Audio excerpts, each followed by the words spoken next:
Hi everyone, this is eTech Radius, and today I'm going to show you how to take print screens in different ways. The first way is to click on the FN and print screen keys, and you have these options.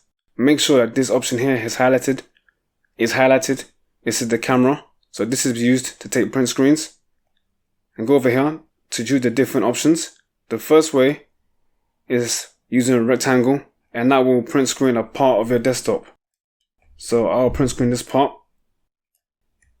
And to locate these print screens, go to File Explorer, Pictures, Screenshots.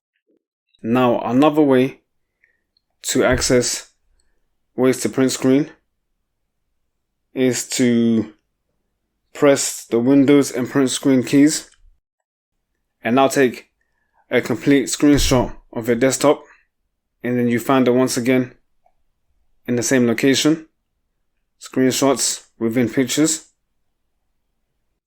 Another way to access screenshots is to press the Windows, Shift and S keys at the same time, and you get these options again.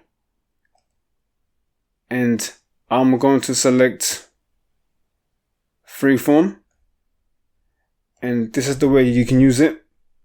You can customize it however you can best control it, because it's a bit messy. And then once again, it comes up in the screenshots.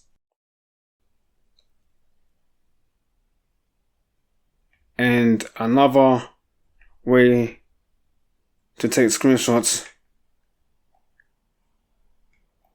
you can take it off different windows.